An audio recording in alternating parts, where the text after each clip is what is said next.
આજથી થોડાક દિવસ પહેલા અમદાવાદના પોશ ગણાતા વસ્ત્રાપુર વિસ્તારમાં બે મિત્રો પર જીવલેણ હુમલાનો બનાવ સામે આવ્યો હતો। ફરિયાદી મહાવીરસિંહ પોતાના મિત્ર કૃપાલસિંહ સાથે વસ્ત્રાપુર તળાવ પાસેથી પસાર થઈ રહ્યા હતા। આ દરમિયાન અગાઉની જૂની અદાવતની દાજ રાખીને આરોપીઓ દ્વારા મંડળી રચીને ત્યારબાદ મહાવીરસિંહને રસ્તા પર અટકાવવામાં આવ્યો અને તેમના પર છરી લાકડીઓ વડે જીવલેણ હુમલો કરવામાં આવ્યો। આ ઘટનાની જાણ ફરિયાદી દ્વારા પોલીસને કરવામાં આવતા પોલીસની ટીમ તાત્કાલિક ઘટના સ્થળે પહોંચી હતી, જેમાં ફરિયાદીને ગંભીર ઇજાઓ પહોંચતા તેમને સારવાર હેઠળ ખસેડવામાં આવ્યા હતા। આ મામલે વસ્ત્રાપુર પોલીસ દ્વારા આરોપીઓ સામે મારામારી તેમજ અલગ અલગ કલમો હેઠળ ગુનો દાખલ કર્યો હતો। ત્યારબાદ વસ્ત્રાપુર પોલીસની ટીમ હ્યુમન ઇન્ટેલિજન્સ અને ટેકનિકલ એનાલિસિસના આધારે વસ્ત્રાપુર સર્વેલન્સ સ્ક્વોડની ટીમ દ્વારા તપાસના ધમધમાટની શરૂઆત કરી હતી અને અંતે આમાં જાહેરમાં આવી રીતે જીવલેણ હુમલો કરનાર જે આરોપીઓ છે તે આરોપીઓની પોલીસે ધરપકડ કરી છે અને તેમની શાન પણ ઠેકાણે લાવી છે। આરોપીઓનો વરઘોડો કાઢવામાં આવ્યો છે અને ઘટનાના દ્રશ્ય સામે આવ્યા છે। એ દ્રશ્યમાં આપ જોઈ શકો છો કે હવે આરોપીઓ છે તે લંગડાતા ચાલી રહ્યા છે।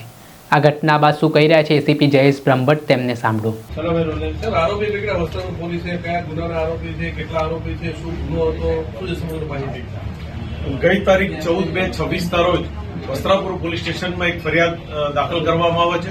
તેમાં હકીકત એવું છે કે આ કામના ફરિયાદી મહાવીરસિંહ ભરતસિંહ રાજપૂત અને તેમના માસીના દીકરા સિંધુ ભવન રોડ ઉપર આગલા દિવસે ત્યાં ગાડી પાર્ક કરવાના હોર્ન બાબતે લોકોને માથાકૂટ થયેલી, તેની અદાવત રાખી આ કામના આરોપીઓએ એક સમથીન ભેગા થઈ અને વસ્ત્રાપુર તળાવ આગળ બોકડા પર બેઠેલા આ કામના ફરિયાદી અને તેમના માસીના દીકરા પર એક પ્રકારનો હિચકારો હુમલો કરી અને આ ગુનાનો અંજામ આપ્યો હતો। આ ગુનાની હકીકત એવી છે કે આ કામના જે આરોપીઓ છે એ જે સિંધુ ભવન રોડ પર જેમની બીના બની હતી એની અદાવત રાખી અને હુમલો કરવામાં આવેલો અને જેની વિગતવારની ફરિયાદ લઈ અને વસ્ત્રાપુર પોલીસ સ્ટેશનમાં ગુનો દાખલ કરી અને વસ્ત્રાપુરના પીઆઈ આ બાબતે તપાસ કરી રહ્યા હતા। જેમાં જે 15 માણસનું જે ટોળું હતું તે પૈકી ગઈકાલે પીરાણા જે સ્ટેશન છે ત્યાં આગળ હકીકત મળે છે કે આ કામના આરોપી ત્યાંથી પસાર થવાના છે, તો ડિસ્ટ્રિક્ટ પીએસઆઈ અમારા જે ગઢવી સાહેબ છે હકીકત મળતા આ કામના આરોપી પરેશ, સુનિલ, ચહેરા, જયેશ અને મોન્ટુ એ ક્રેટા ગાડીમાંથી નીચે ઉતારતા પૂછપરછ કરતા આ કામના આરોપી છે તેવું જણાતા તેઓને આ ગુનામાં લાઈ અને અટક કરવામાં આવેલ છે અને જેની હાલ તપાસ વસ્ત્રાપુર પોલીસ સ્ટેશન ચલાવી રહી છે। ઇજાગ્રસ્ત કોણ છે, તેનો બેકગ્રાઉન્ડ શું છે, આરોપીનો બેકગ્રાઉન્ડ શું છે? ઇજાગ્રસ્ત છે જે મહાવીરસિંહ ભરતસિંહ રાજપૂત છે અને તેમના માસીના દીકરા છે। તેઓ લોકો પોતે વ્યવસાય કરે છે, ધંધો કરે છે અને પોતાનું ગુજરાન ચલાવે છે, પણ જે સિંધુ ભવન રોડ ઉપર જે બીના બનેલી તેની અદાવત રાખી અને આ કામના આરોપીઓ તેમના ઉપર હુમલો કરેલો અને જેની તપાસ હાલ વસ્ત્રાપુર પોલીસ સ્ટેશન અમો ચલાવી રહ્યા છે।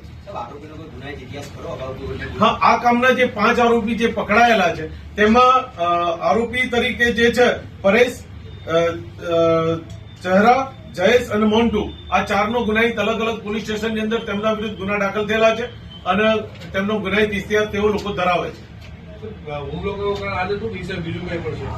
ના, તપાસની અંદર હાલ આ બંને વચ્ચે અગાઉ કોઈ અદાવત નથી, પણ સિંધુ ભવન રોડ ઉપર જે હકીકત બની કે હોર્ન મારવાથી પાર્કિંગ બાબતથી તેમના વચ્ચે મંદુક થયેલું અને એ જે બીના બની એની અદાવત રાખી અને આ કામના ફરિયાદીને સાક્ષી પર હુમલો કરવામાં આવે।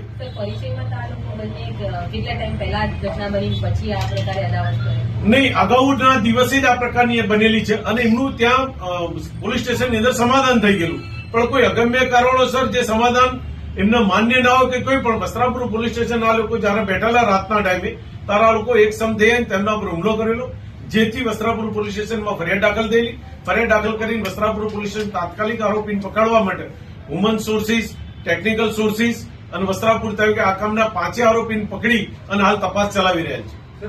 સામાન્ય બાબતમાં આવો ગુનાહિત પ્રવૃત્તિ કર્યું આ લોકોએ ફરી વખત ન થાય અને કાયદાનો પાલન થાય માટે શું કરીશું? આમાં હકીકત એવી છે કે આ પ્રકારનું સિરિયસ બીના પડતા વસ્ત્રાપુર પોલીસ સ્ટેશન આ ગુનાને લઈને એકદમ સિરિયસ થઈ ગઈ, સિરિયસ થઈને ઊંડાણપૂર્વક તપાસ કરતી હતી। આ કામના આરોપીનો ગુનાહિત ઇતિહાસ હોય એટલે આરોપીએ બી ચાલાક અને હોશિયાર હોય, સામે પોલીસ પક્ષે પણ એટલી તકેદારી અને પુણ્યપૂર્વક આની તપાસ કરી અને એના પાછળ લાગી અને અમને એમને અટક કરેલા છે અને એની તપાસ અમે હાલ ચલાવી રહી છે। તે લોકોનો ગુનાહિત ઇતિહાસ પણ છે, પણ પોલીસની સફળ અને સારી કામગીરી હોય એ લોકોને અટક કરીને હાલ અમે તપાસ ચલાવી રહ્યા છીએ।